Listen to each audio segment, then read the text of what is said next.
En una comparecencia de más de 3 horas ante la Comisión de Fiscalización de la Asamblea, el ministro de Energía encargado, Roberto Luque, aseguró que los enemigos del gobierno están organizados para perjudicar al sector eléctrico, pero no precisó nombre. La línea de defensa del gobierno sobre la polémica del proyecto inmobiliario en Olón se concentra en volverlo un tema particular motivado por la campaña presidencial y trivial frente a los temas del país. Televistazo recorrió farmacias privadas y confirmó con el IES la escasez de insulina, mientras el Ministerio de Salud dice que en su red hospitalaria sí están abastecidos. $40 millones costará al Estado financiar la reducción prometida por el presidente del 50% de los valores de las planillas residenciales correspondientes al consumo de abril y que se pagará con crédito a la próxima factura. Televistazo presenta la segunda entrega de la Ruta de las Flores Ecuatorianas en Miami, donde se despachan 60,000 arreglos diarios a los principales supermercados de Estados Unidos. La falta de cerramientos, de cámaras de seguridad y el mal estado de las calles abonan a la delincuencia en algunos de los 218 planteles educativos de la costa que son blanco de organizaciones criminales.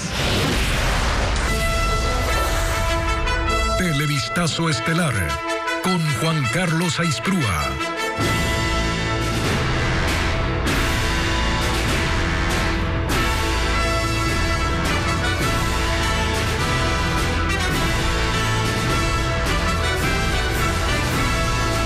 Jueves 9 de mayo, amigos. Buenas noches. Bienvenidos a esta emisión de Televistazo Estelar.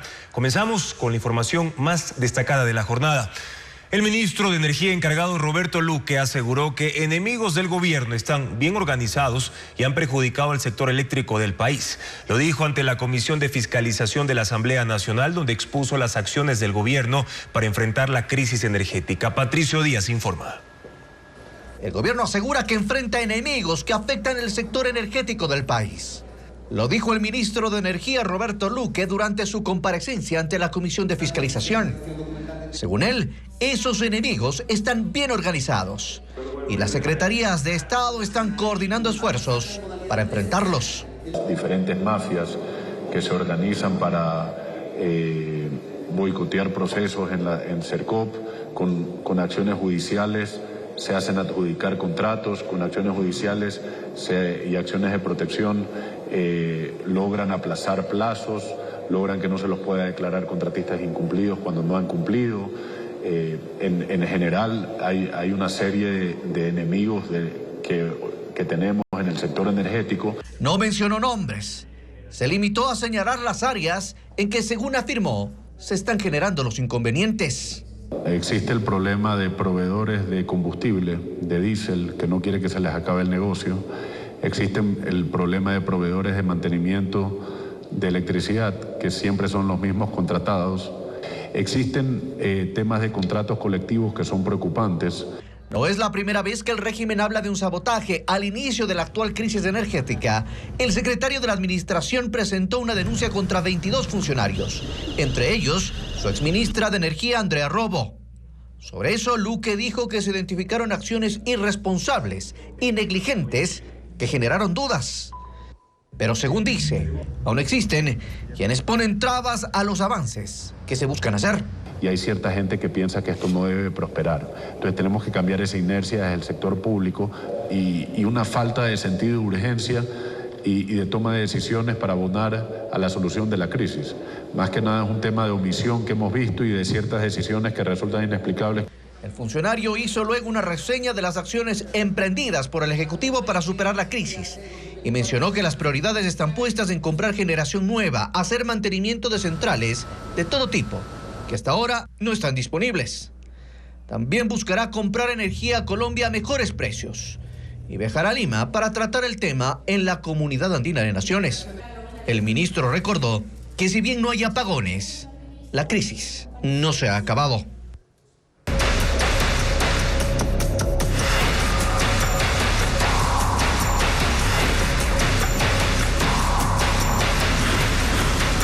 Energía. Apagones en pausa. 3 barcazas y generación adicional en tierra constan entre los planes del gobierno para reducir el déficit de electricidad hasta finales del próximo año. Contempla además que los primeros equipos van a funcionar desde julio, como lo informa Francisco Garcés. Para salir de la crisis eléctrica, el gobierno delineó un plan de emergencia hasta el 2025. Contempla el aporte de barcos de generación y también comprar energía con equipos en tierra. El primer paso está previsto para julio. El plan establece tener entonces un barco comprado que aporte 106 megavatios. Figura también arrendar durante 16 meses otro barco ese mismo mes que genere 80 megavatios hasta noviembre del 2025. Esa producción se suma en el plan a los 200 megavatios provenientes de plantas térmicas reparadas. Para agosto se incluye un tercer barco de 120 megavatios de capacidad contratado en arriendo también hasta noviembre del próximo año. El ministro de Energía, Roberto Luque, apunta a contratar 2 de los 3 barcos este mes. Pero hay que tener mucho cuidado con la compra y que queremos hacer una visita técnica para ver en qué estado está y revisar bien el tema antes de hacer una compra de esa naturaleza. En eso estamos. Los técnicos del Ministerio de Energía viajarán la próxima semana a verificar las condiciones del barco que el Ecuador intentará comprar y que se encuentra en el Caribe.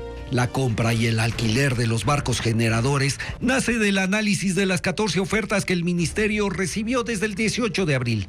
Otras 50 propuestas que recibió son para comprar o arrendar generadores en tierra. Esta última opción también está contemplada en el plan del gobierno, que establece que desde agosto se tendrán 75 megavatios disponibles de generadores en tierra.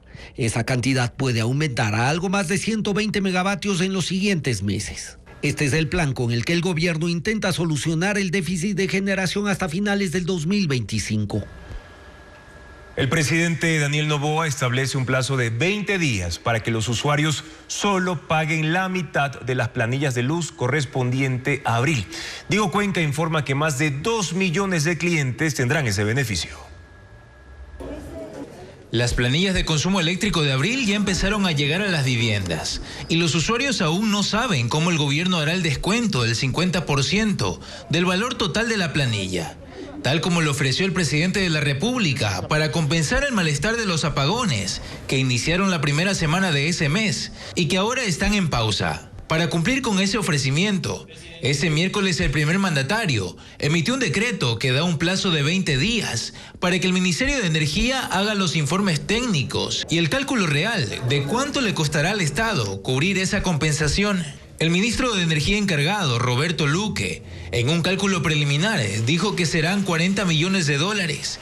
Y según el decreto, los únicos beneficiados serán los usuarios residenciales del Servicio Público de Electricidad, que son más de 2 millones en el país. No se incluye a los clientes del sector comercial, tampoco a las industrias.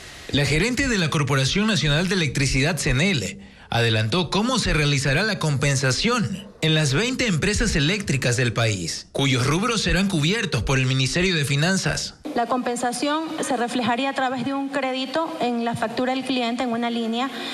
Para los clientes que tienen una deuda, un saldo pendiente, pues se deduce de ese saldo, y para los que no, ya queda como un saldo a favor en la siguiente factura.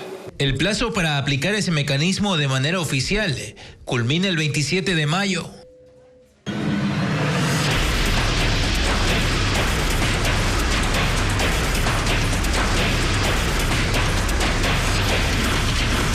Olón.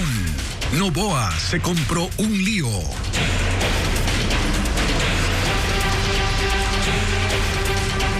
Hay 3 tipos de permisos para un proyecto urbanístico como el previsto en Olón, que obtuvo una autorización para trabajo de impacto ambiental, bajo impacto ambiental. Pero según especialistas, para concederlo es necesario un certificado de intersección que asegure que el predio no abarca un área protegida. Vanessa Robles con la explicación. La empresa Vinacin, a cargo del proyecto urbanístico en Olón, que involucra a la pareja presidencial, tiene una línea de defensa. La construcción de 4 edificios y 24 viviendas en 6.352 metros cuenta con los permisos requeridos por el Ministerio de Ambiente. Pero no es del todo exacto, según expertas consultadas por Televistazo. El tipo de permiso otorgado debía incluir las coordenadas del sitio, y en efecto están. Pero la especialista Cristina Reyes Precisa que al introducir esas coordenadas, el sistema debió reflejar que ese proyecto cruza un área protegida. Cuando tú ingresas las coordenadas, el sistema automáticamente te dice si se intersecta o no con el SNAP, que es el sistema de áreas protegidas, que tiene bosques protectores, que tiene reservas marinas. Cuando salta esta alerta, el Ministerio de Ambiente genera un informe, donde en el informe ves que dice que es bosque protector, ves que dicen que van a remover tierra, que tienen que cortar árboles, que tienen que mover una parte del cauce del cuerpo de agua que tienes. Y aún así, el Ministerio de Ambiente sigue emitiendo un registro en vez de una licencia. Al recibir el registro ambiental, la empresa pudo operar sin una de las condiciones que estipula el Código Orgánico de Ambiente: contratar un consultor ambiental o empresa calificada por el Ministerio de Ambiente, porque el proyecto fue considerado como una obra de bajo impacto al entorno. Quedó también eximida de que le exijan una licencia ambiental. Cuando en el registro se hace un plan de manejo ambiental, en la licencia se hace un estudio de impacto ambiental, que es mucho más detallado y ya tiene requisitos particulares que están en la norma. También se tiene que hacer un proceso de participación ciudadana. También se tiene que pagar una garantía ambiental por la ejecución del proyecto, la tasa, y de ahí se emite la licencia. Y ahí es cuando concluye el proceso. El registro fue otorgado en 7 días. La empresa pudo así ganar tiempo porque una licencia tarda de 6 meses a 2 años, dependiendo del proyecto. Que una licencia se demora mínimo 6 meses en ser emitida y un registro ambiental puede ser emitido en 2 días. El esterillo Oloncito, de 2,25 hectáreas, es parte de los 202 bosques y vegetación protectoras que tiene Ecuador, según el Ministerio de Ambiente, aunque Vinacin insiste en que su terreno específicamente no está dentro de ese espacio. Y el gobierno no supo manejar la crisis desatada tras la tala de árboles en Olón. Las primeras declaraciones surgieron 48 horas después con argumentos que apuntan a tratar el tema como un asunto de privados, pese a que involucra a la familia presidencial y a varios ministros de gobierno.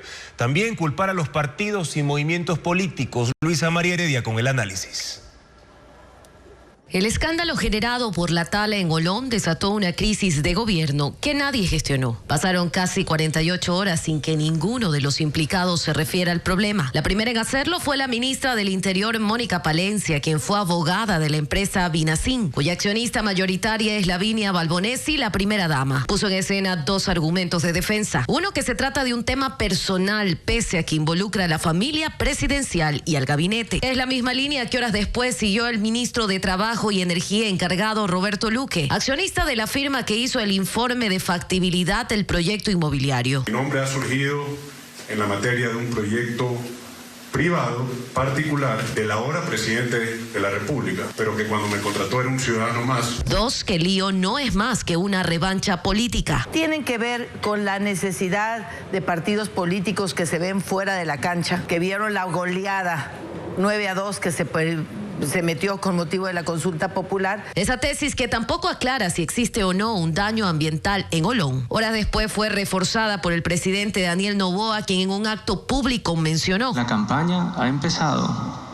para el 6 de febrero. Los que fracasaron en el pasado y quieren en un futuro estar en el lugar donde estamos nosotros, ya empezaron a atacar. Posterior a eso, usó el espacio preferido por su gobierno para la comunicación oficial, X, para insistir en el mismo argumento de defensa. Su esposa, en cambio, lo hizo en Instagram. La última en aparecer fue precisamente quien debía esclarecer las dudas: la ministra de Ambiente, Sade Fritchi, quien en la primera página de un comunicado colgado en redes puntualizó que la zona no corresponde a un área protegida, que el trámite comenzó en la administración anterior, aunque su antecesor la desmintió, y que como es de bajo impacto, corresponde a la obtención de un registro ambiental, no de una licencia. En la segunda página enumeró algunos logros de su gestión, aplicando así el tercer argumento de defensa que implementó el mismo Noboa. Mientras intentan atacarnos, nosotros continuaremos nuestro trabajo en las obras que realmente le importan a los ecuatorianos, lo que se puede interpretar como una invitación a hablar de cosas más trascendentales, pero con su próxima salida del país es una invitación que queda en el aire.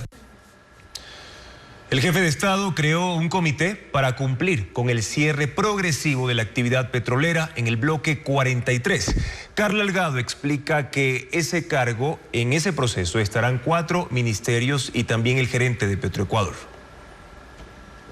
Mediante decreto ejecutivo, el presidente Daniel Noboa dispuso la creación de un comité ejecutivo para cumplir con la voluntad ciudadana sobre el cierre progresivo de las actividades petroleras en el bloque 43 en el Parque Nacional Yasuní. La comisión estará conformada por el ministro de Energía, la ministra de Ambiente, el ministro de Economía, la ministra de la Mujer y Derechos Humanos, quienes también podrán nombrar a un delegado, y el gerente de Petroecuador. Lo que queda por saber son los plazos para cumplir con esta designación. Un dato que no es menor y que está en el centro de la polémica. El comité tendrá que informar cada mes sobre los avances y debe elaborar un plan de acción que será enviado a la Corte Constitucional. El objetivo es cumplir con la voluntad popular expresado en las urnas en agosto del año pasado, cuando el 58.98% de sufragantes decidió detener la explotación petrolera en la zona. En el plebiscito se dio un año de plazo a las autoridades para desmantelar la infraestructura petrolera, pero no hay avances.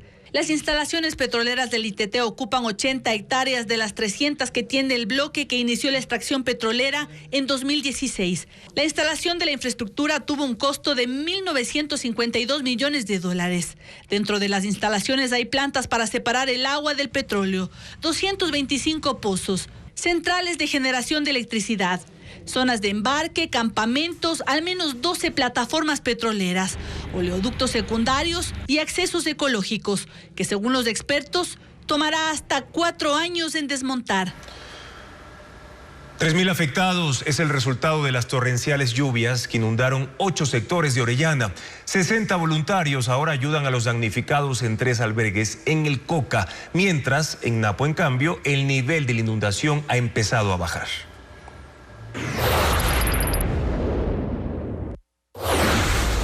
24 horas después de la torrencial lluvia que inundó 8 sectores de El Coca en la provincia de Orellana, los 450 damnificados sacaron a la calle sus electrodomésticos, colchones y ropa, tratando de recuperar lo poco que sirve. Como se evidenció en los barrios asentados en las riberas del río Payamino, que se desbordó la tarde de este martes. En el sector Flor de Pantano, uno de los más golpeados por el temporal, cerca de 80 militares volvieron la mañana de este jueves para ayudar a sacar el agua de las 79 viviendas que quedaron anegadas. 60 voluntarios han instalado un comedor comunitario en uno de los 3 albergues del Coca y preparan 1.500 raciones alimenticias para los damnificados. Según la Unidad de Gestión de Riesgos del municipio, desde el fin de semana hasta este miércoles, se contabilizaron 3.000 habitantes afectados por el desbordamiento de los ríos Payamino, Coca y Napo. En el cantón Archidona, en Napo, el nivel del agua bajó en las 8 comunidades quichuas, golpeadas por el aguacero del miércoles. Sin embargo, las casas quedaron llenas de lodo y sedimento arrastrado por el río Misaguallí, que se desbordó. La refrigeradora, los colchones, las camas, las cómodas, todo está dañado. Hay 51 familias afectadas en el cantón. En Puerto Misaguallí, en la vía que conecta con Aguano, se evidenció este jueves los estragos de la inundación debido al desbordamiento de quebradas que socavaron el principal acceso. Al momento, el paso vehicular es controlado. El sur de Brasil sigue paralizado por las inundaciones en Río Grande do Sul y hay pronóstico de más lluvias. Ya se registran 107 muertos y gran parte de la región sigue aislada. Iliana Suárez actualiza la situación. A 126 kilómetros de Porto Alegre, el municipio de Cruzeiro do Sul, con 12.000 habitantes, parece haber sido golpeado por un tsunami. Las lluvias provocaron una crecida histórica del río Taquari, que arrasó con todo a su paso. El aeropuerto internacional de Porto Alegre permanece cerrado. La terminal solía recibir entre 120 y 140 vuelos diarios. Hoy la pista está totalmente anegada, con aviones en medio del agua. Las autoridades dicen que no hay ninguna fecha estimada para reanudar las operaciones. También un caballo quedó sobre el techo de una casa. Pasó 2 días allí, hasta que hoy fue rescatado por brigadistas y veterinarios de las Fuerzas Armadas, que lo trasladaron en un bote inflable. Hay 425 municipios afectados y 67.500 personas en refugios. La ayuda humanitaria está llegando desde todos los rincones del país. Se conoce que el helicóptero del jugador de fútbol Neymar colabora con la evacuación de heridos. Los rescatistas afirman que este es un escenario similar al de una guerra y que Río Grande do Sul soporta lluvias desde el 29 de abril. Además, las cifras de muertos aumentan, 107 hasta ahora, con 136 desaparecidos y 1.400.000 damnificados. Escasez de insulina en farmacias y el IES. Luego de la pausa les mostraremos el clamor de los pacientes diabéticos del país. Ya volvemos.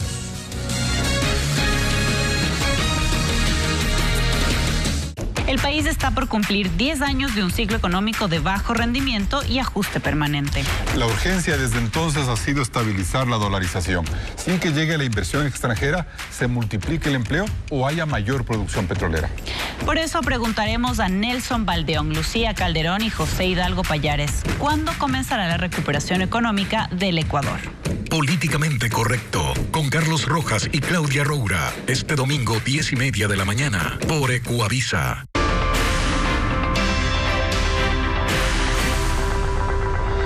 Promo del año, ahorra y gana un año de supermercado. Banco del Pacífico. Mamá quiere un abrazo. Mamá quiere una sonrisa. Mamá quiere. Mamá quiere una blusa. Mamá quiere una sala. Mamá quiere un Smart TV. Mamá quiere una crema. Mamá quiere un auto nuevo. Participa por cada $20 en compras. Y gana uno de los 3 vehículos que tenemos para mamá. Ven a Coral Hipermercado. Para mamá. Cada vez que mi esposo va de compras pasa lo mismo. Le pedí 4 cosas, se acordó de una. Su memoria es terrible. Nuestra mente consume el 20% de la energía del cuerpo. Sin los nutrientes necesarios podrías tener falta de concentración y memoria. Toma Recorderis, el experto en cuidar tu memoria, concentración y energía. Activa tu memoria con Recorderis. RM te trae la promo que esperabas para mamá. Los días fenomenales. Del 9 al 12 de mayo o hasta agotar stock, te llevas ropa, calzado y accesorios con 50% de descuento. Además, obtén 20% adicional con tarjetas participantes y crédito directo RM. Paga todo desde agosto. El regalo ideal para mamá en RM. Arranca mamá por la banda y rápidamente establece señal con la abuelita. Papá se busca el espacio y cubre todo el frente. La hermana se tiene confianza y conecta de larga distancia. ¡Sí! ¡Sí se puede! ¡Felicitaciones! Mantuvieron la conexión en todo momento. Definitivamente la mejor jugada se hace en familia. Por eso CNT lo lleva a Estados Unidos para apoyar a la tri. Si eres cliente CNT o contratas nuestros servicios, participas por pasajes más entradas. Ser CNT es ser ecuatoriano, sponsor oficial de la tri. Términos y condiciones en cnt.com.es. Deja que tu pasión siga creciendo y celebra en la plataforma de pronósticos del Ecuador. Ven y siente la pasión de los pronósticos deportivos. Diviértete y gana con los mejores juegos.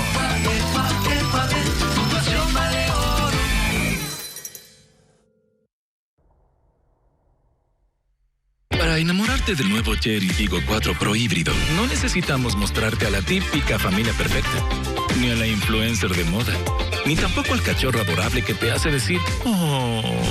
Solo tenemos que contarte que en su segmento es el más potente y ahorrador, el más seguro, el más equipado y el de diseño más sexy.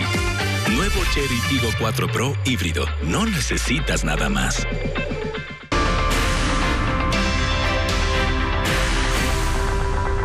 Solicita hoy crédito PYME Pacífico, sin garantía y tasa desde 10.5%. Pacientes con diabetes denuncian problemas para poder adquirir insulina. Dicen que la situación se volvió más compleja en los últimos meses. ¿Qué pasa en el sistema público de salud? Carla Delgado prepara un informe. Encontrar insulina es tarea compleja para los pacientes diabéticos. En las farmacias privadas hay escasez desde hace 3 meses. Televistazo recorrió al menos 6 farmacias en Quito y las respuestas fueron similares. Hay un desabastecimiento de las ampollas de ISC, tanto de insulina lenta como de insulina rápida. Carolina busca insulina para su padre y tampoco contó con suerte. ¿Qué dijeron en la otra farmacia? Que estaba descontinuada la insulina. En la Fundación de Diabetes Juvenil, que agrupa más de 300 pacientes en el país, tienen reportes de provincias de las dificultades para conseguir 2 tipos de este medicamento. La insulina humana lenta, que es la que la mayoría de pacientes se suministran, y la insulina análoga ultra rápida. Si una persona diabética no trata su enfermedad de forma adecuada, puede tener problemas oculares, incluso ceguera. así como úlceras e infecciones en la piel. El problema se vuelve catastrófico para los pacientes que tienen diabetes tipo 1, el más peligroso de esta enfermedad, porque su vida depende del medicamento. Según Paulina Flores, el problema no solo se evidencia en la parte privada, también en el sistema público de salud. Este tipo de insulina en especial ya no hay en el Ecuador. El Hospital Docente de Calderón no nos ha entregado hace más de un año, año y medio. Y en la otra sí estamos teniendo intermitencia, nos entregan unos meses, otros meses no. En el Ministerio de Salud, entrevistado por Televistazo, se dijo que investigarán esta denuncia. Dicen estar abastecidos, aunque no niegan que la compra de las dosis de insulina resultó difícil. El suministro de insulina mundial se ha visto afectado por la gran demanda y también por problemas técnicos tanto en la producción, también con el tema del acceso y la distribución. Pero eso es un problema a nivel mundial. En la mayoría de hospitales de la Seguridad Social el panorama es más complejo según fuentes médicas. La red no cuenta con estos tipos de insulina. El expresidente del Consejo de Participación Ciudadana, Alenbert Vera, fue sancionado con una multa de $22.000 y la pérdida de sus derechos de participación política por un periodo de 4 años. Fabiola Santana explica la razón. Tercero, declarar al doctor Alenbert Rivera responsable de cometer la infracción electoral muy grave. El Tribunal Contencioso Electoral sentó otro precedente para las campañas, esta vez contra el correísmo. Sancionó a Alenbert Vera, expresidente del Consejo de Participación Ciudadana, con la pérdida de sus derechos de participación durante 4 años y lo multó con $22.000 que debe pagar en 3 meses. Los mismos que serían depositados en la cuenta multas del Consejo Nacional Electoral. El TCE consideró que cometió en 2023 una infracción electoral durante su campaña como candidato a consejero de ese organismo al permitir el auspicio de la organización política correísta. Hay una prohibición constitucional y legal para hacerlo. Alenbert Vera. Para promocionarse, Vera apareció en redes sociales en videos junto al expresidente Rafael Correa, de quien fue abogado. Sobre esto, el presidente del TCE y juez ponente del caso, Fernando Muñoz, leyó otro precedente que sienta la sentencia.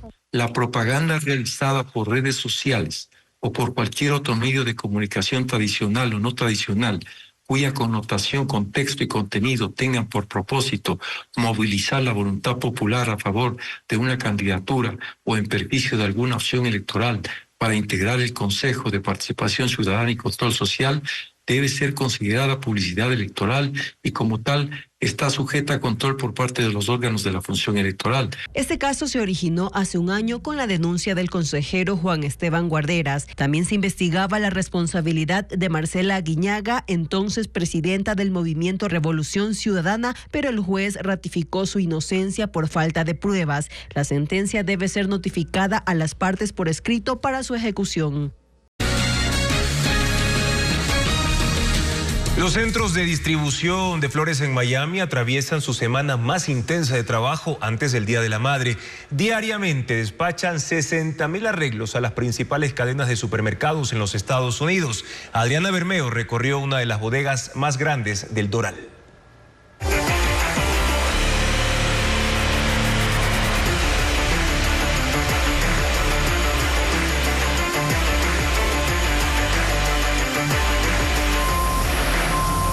Las flores ecuatorianas son las protagonistas de maratónicas jornadas para que miles de arreglos lleguen a las perchas de los principales supermercados de Estados Unidos. Walmart, Target, Food Bazaar y Whole Foods, entre otros. Esta industria no para y el trabajo se intensifica una semana antes del Día de la Madre. Así ocurre en la bodega de Elite Flower Group, cerca del aeropuerto de Miami, en Doral. Es una de las 4 más grandes de la zona, donde hay 100 distribuidoras que emplean a 10.000 personas. La temperatura de Miami, que bordea los 29 grados centígrados, contrasta con los 3 grados a los que se mantiene este centro, para preservar la cadena de frío y que las flores duren alrededor de 20 días desde que llegan a Estados Unidos. En un día de temporada, Elite Flower recibe 396 toneladas de rosas, claveles y pompones. Con ellas hacen hasta 60.000 arreglos en creativas presentaciones, ramos, floreros, fundas de regalo y hasta macetas, cuyos precios de venta al público oscilan entre $15 y $40. Cada año es una oportunidad para innovar, pero en el diseño siempre prevalece lo práctico, para que las flores puedan ser transportadas con facilidad. A diferencia de los arreglos del Día del Amor en los que predominan las rosas rojas, para festejar a mamá se usan flores en colores violeta, amarillo, naranja, azul y también blanco. Los claveles, rosas y astromelias se usan por igual. En este centro de distribución también se trabaja con flores colombianas, pero Ecuador se destaca en rosas por su calidad. Tallos de hasta 120 centímetros y botones con colores y aromas intensos. Las rosas ecuatorianas tienen mayor longitud, el tamaño de la cabeza es más grande, los colores son un poco más fuertes y son las más bonitas. Para cumplir con los plazos de entrega se trabaja 24/7. En turnos, el número de personas en el área de producción aumenta de 50 a 400 en temporada alta, entre ellas 20 ecuatorianos. Gloria Padilla trabaja desde hace 11 años en esta empresa. Donde vamos, algo que nos representa son las rosas, lo que produce nuestro país. Y yo estoy muy orgullosa de que lo mejor venga de allá. Las flores permanecen entre 4 y 7 días en los centros de distribución. Desde aquí se entregan a los 50 estados, primero a los más lejanos como Alaska y Hawái. También se piden a domicilio por FedEx y UPS. Las flores ecuatorianas se exportan a 109 países. El principal destino es de Estados Unidos, que concentra el 29% de los envíos. El 95% de la carga llega a Miami, 50.000 toneladas anuales, que son 1.150 millones de flores. Ecuador es el tercer exportador de flores más importante del mundo después de Holanda y Colombia, y el segundo productor de rosas, superado solo por Kenia.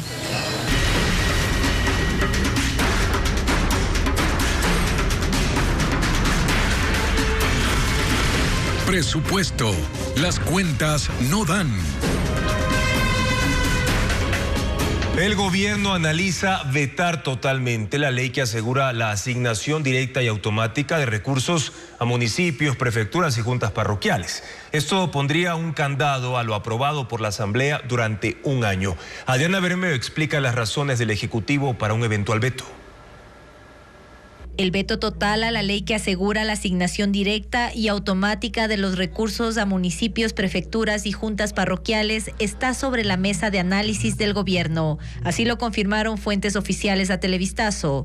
De llegar a concretarse, pone un candado al tratamiento de la norma durante un año. Lo que ocurre es que las cuentas no cuadran. La recaudación anual de impuestos prevista para este año es de $15.716 millones.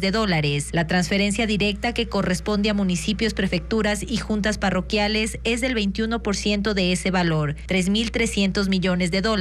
Quedan $12.416 millones.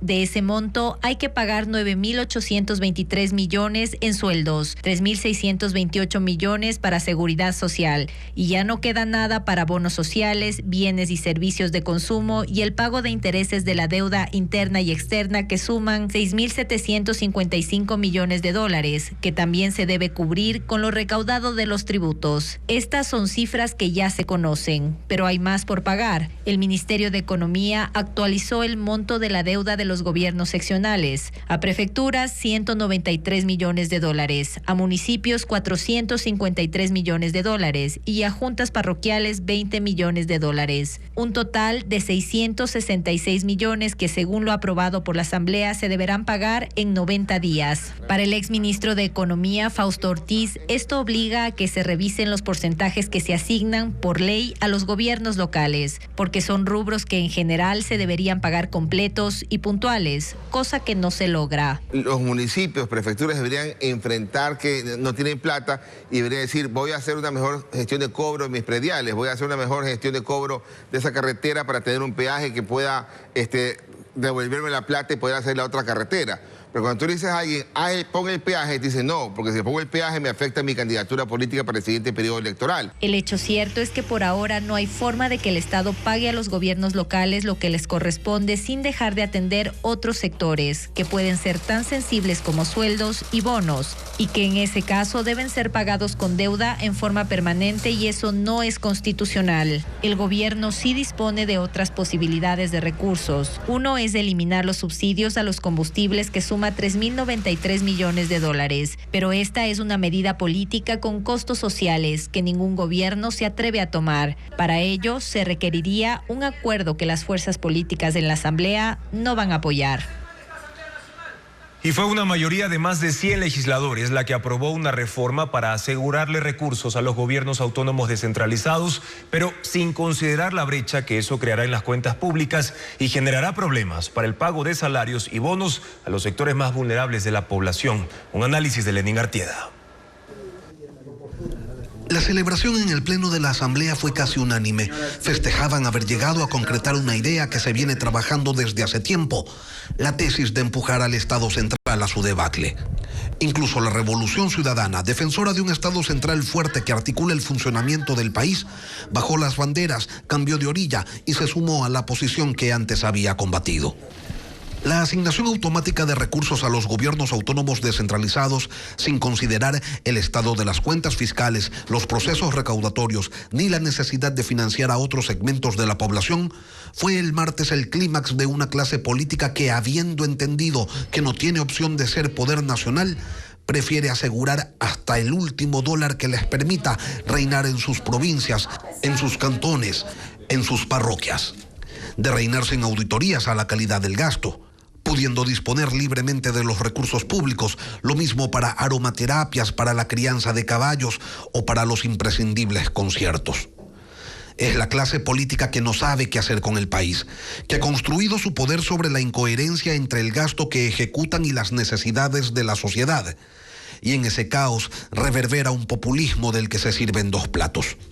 Es la clase política que exige pagos automatizados sin que parezca importarles nada si se pagan los sueldos a los policías, a los médicos o a los profesores, sin que les importe si hay dinero para pagarles los bonos a los que viven en estado de miseria o a los discapacitados. Es la misma clase política que, contra la facultad constitucional de generar sus propios recursos, decide no implementar impuestos locales, no mojarse el poncho para que su popularidad no se afecte. Son los que no hacen, pero sí exigen y presionan, hasta con marchas, que se les entreguen recursos pese a que conocen que existe una crisis fiscal insostenible. Son los que no proponen soluciones, son los que plantean nuevos problemas. Son quienes no quieren saber nada sobre seguridad, ni salud, ni educación. Es la clase política capaz de ponerle más responsabilidades al Estado, incluso de amenazarlo de muerte por asfixia, mientras ellos tengan la certeza de contar con los recursos que les permitan cumplir con las reformas estructurales que les asegura la ejecución de su programa de aceras y bordillos. 13.000 personas ya cambiaron su domicilio electoral. Los usuarios prefieren acudir presencialmente por intermitencias en la web del Consejo Electoral. El trámite se podrá realizar hasta este sábado. Ariana Bermeo con el informe. El cambio de domicilio electoral se podrá realizar hasta este sábado para que aplique en febrero del 2025, cuando los ecuatorianos volverán a las urnas para escoger presidente, vicepresidente, asambleístas y parlamentarios andinos. Desde el 12 de abril hasta el 8 de mayo, 113.901 personas han cambiado de domicilio electoral. La mitad pertenece a Guayas y Pichincha. El trámite se puede realizar en las 24 delegaciones provinciales, en horario de 8 a 16:30. En la página web del CNE se mantendrá la campaña hasta las 23:59 del sábado. Sin embargo, los usuarios han tenido dificultades para hacerlo por internet. Desde el fin de semana ha habido intermitencias en la plataforma. La página web está operativa actualmente, Sin embargo, debido a la gran demanda, está respondiendo con mayor lentitud. Esto ha ocasionado que los ciudadanos hagan el trámite personalmente. En la terminal terrestre de Guayaquil, usuarios han esperado hasta 4 horas. Y en Quito, esta tarde también hubo fila en las afueras de la delegación provincial de Pichincha. Desde que dijeron que estaba habilitada, nunca valió la página, jamás valió la página. A mí no se me desplegaba y por eso decidí venir personalmente. Para el cambio de domicilio se necesita la cédula de identidad y una planilla de servicio básico. Si lo hace en la página web del CNE, debe adjuntar esos documentos escaneados y una foto del rostro del ciudadano sosteniendo su identificación.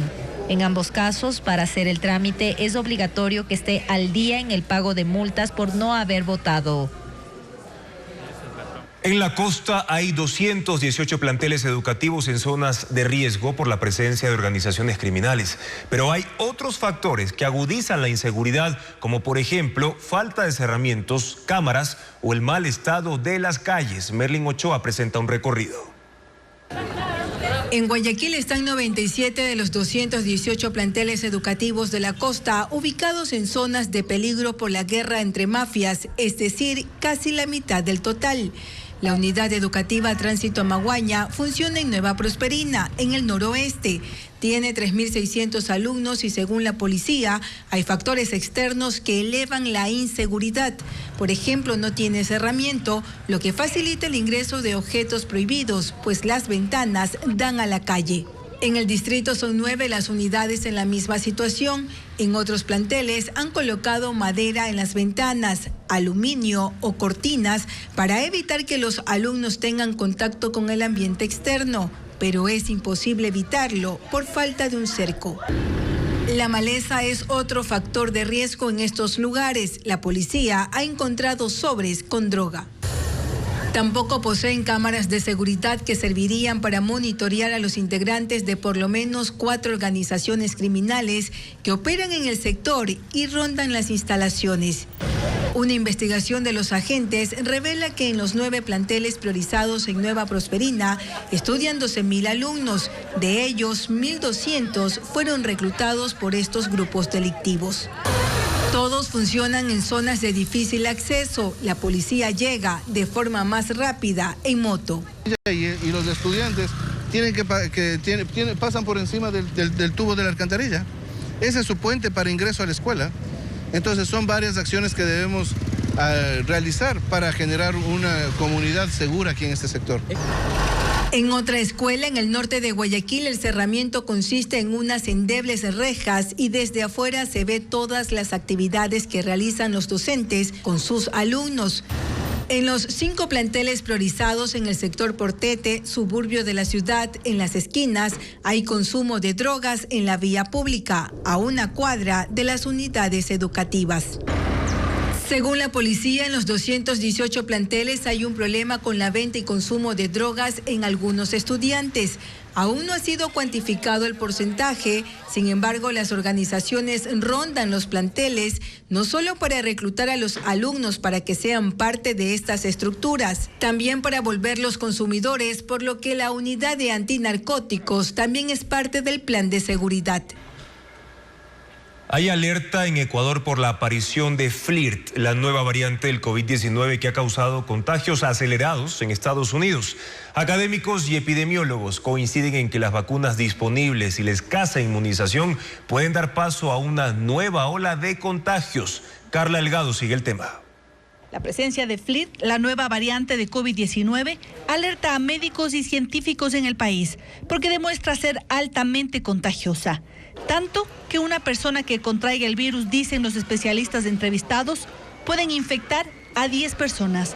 El problema es que esta cepa tiene una alta probabilidad de llegar en las próximas semanas y toma al país desprevenido, en un momento en el que la vacunación contra esta enfermedad dejó de ser una prioridad para la población y las autoridades. La adquisición de vacuna por parte del Ministerio de Vacunas Actualizadas ha llegado algo tardío y se lo está enfocando en los llamados grupos de alto riesgo.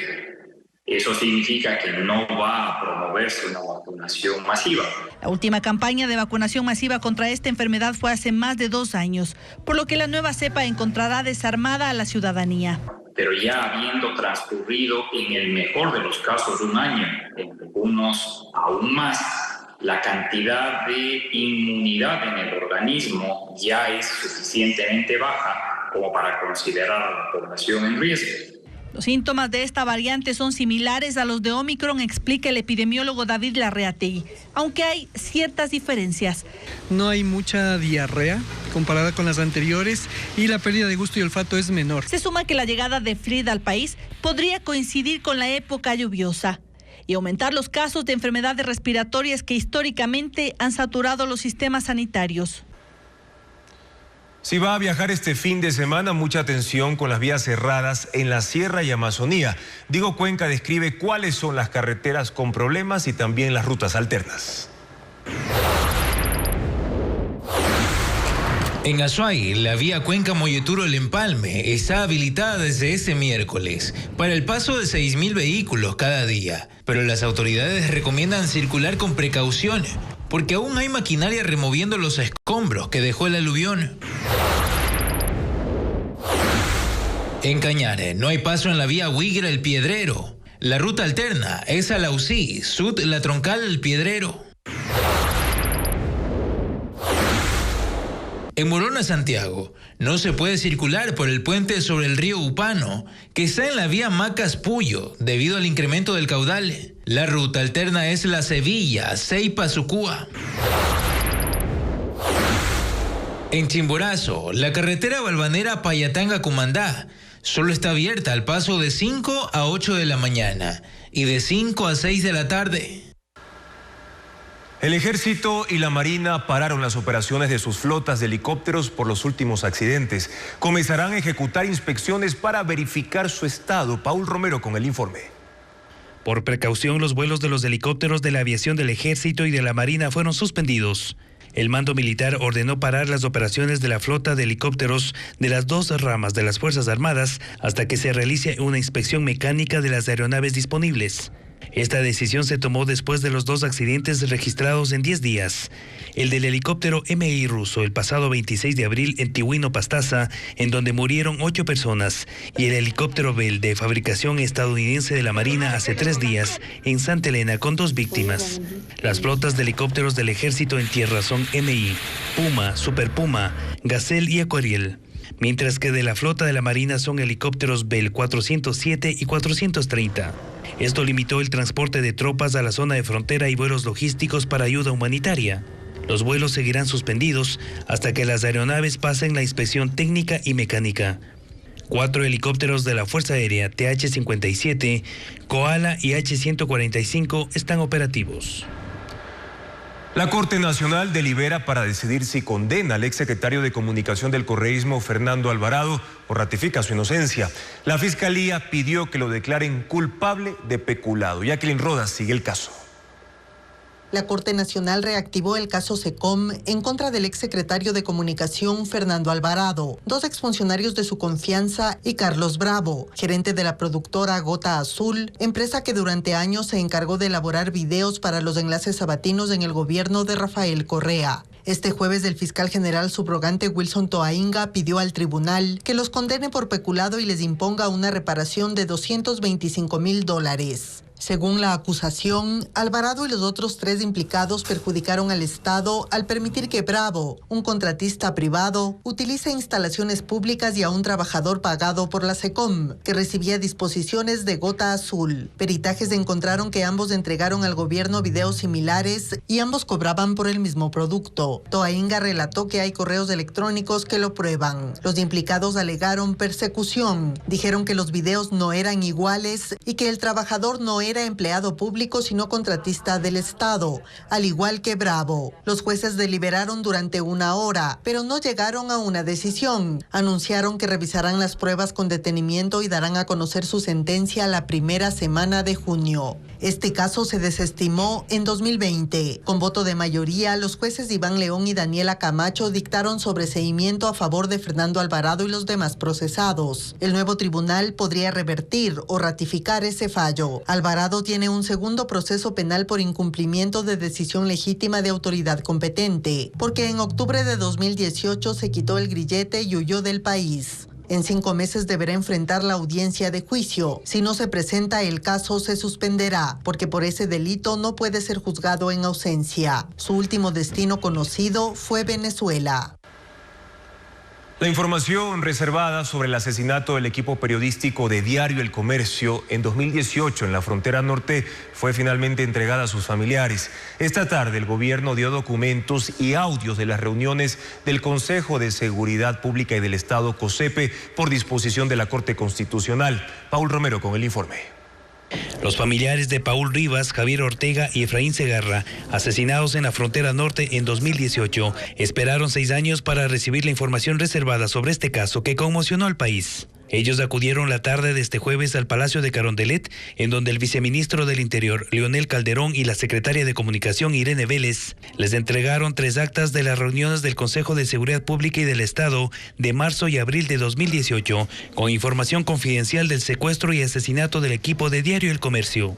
La reunión duró 2 horas. La información proporcionada a los familiares consta en 39 páginas y un CD con audios de las intervenciones de las autoridades de seguridad del gobierno de Lenín Moreno. Poder encontrar información que aporte a las investigaciones de la Fiscalía y que nos acerque, como te digo, a la luz de los hechos de lo que ocurrió. Sin embargo, no sabemos qué es lo que contienen los documentos, qué es lo que contiene el CD. Vamos a tener un tiempo no tan largo, sino más bien corto para poder emitir una respuesta luego a través del equipo legal hacia la Corte Constitucional para poder indicar qué es lo que hemos recibido y cuál ha sido el proceso en este tiempo. Los familiares revelarán el contenido de la información en los próximos 5 días, tiempo que la Corte Constitucional les otorgó para que respondan a este organismo sobre la información que el COSEPE mantenía bajo reserva durante 6 años en 2 gobiernos. Muy aparte de cumplir con lo dispuesto, estamos convencidos de que esto es un acto de reivindicación histórica. Las actas y los audios entregados por el gobierno por orden judicial pasarán a las fiscalías de Colombia y Ecuador, que investigan si hubo negligencia de las autoridades del Estado. También remitirán a la Comisión Interamericana de Derechos Humanos. La empresa que hoy busca desarrollar un proyecto inmobiliario en Olón fue constituida en el año 2016 por Daniel Noboa como su accionista mayoritario. Diego Puente detalla la línea de tiempo del conflicto en esa comunidad de Santa Elena. Vinacin S.A. es el nombre de la empresa que busca construir un proyecto inmobiliario en Olón, provincia de Santa Elena. Según la Superintendencia de Compañías, está asentada en las calles Monjas y Ficus, en Urdesa Central, en Guayaquil. Se dedica a la compra, venta, alquiler y explotación de bienes inmuebles propios o arrendados, como edificios, departamentos y viviendas. Entre sus actividades no figura la construcción. Fue constituida hace 9 años por Daniel Noboa Sin, hoy presidente de la República, y José Francisco Mansur como accionista menor. Según los registros de la Superintendencia de Compañías, hubo 7 procesos de compra y venta de acciones hasta 2022. Ese año, la casi totalidad de las 10.000 acciones fueron adquiridas por la esposa de Noboa, Lavinia Balbonesi Acosta. En septiembre del 2023, la empresa geosísmica, de propiedad del actual ministro de Transporte y de Energía, encargado Roberto Luque, realizó los estudios de factibilidad del proyecto para el Ministerio del Ambiente. Noboa fue posesionado como presidente el 23 de noviembre y 13 días después le entregaron los permisos a Vinacin. El Ministerio del Ambiente otorga los permisos para que Vinacin intervenga en 225 metros del estero, rellenándolo, talando especies nativas, entre ellas manglares. Este año, el 6 de mayo, se reactivó la obra con la tala de vegetación y con ello las denuncias que ahora han trascendido al plano político. La información, gracias siempre por su sintonía y confianza, amigos. Mañana en Contacto Directo estarán Alegría Crespo, ministra de Educación, para analizar el inicio del año lectivo en la costa y, por supuesto, las necesidades del sector. También nos acompañará Francisco Rocha, analista político, para analizar cómo las organizaciones políticas privilegian la política de aceras y bordillos en detrimento del Estado Nacional. Sigan las noticias a toda hora en ecuavisa.com, información siempre verificada con el sello de Televistazo. Gracias por habernos acompañado. Buenas noches.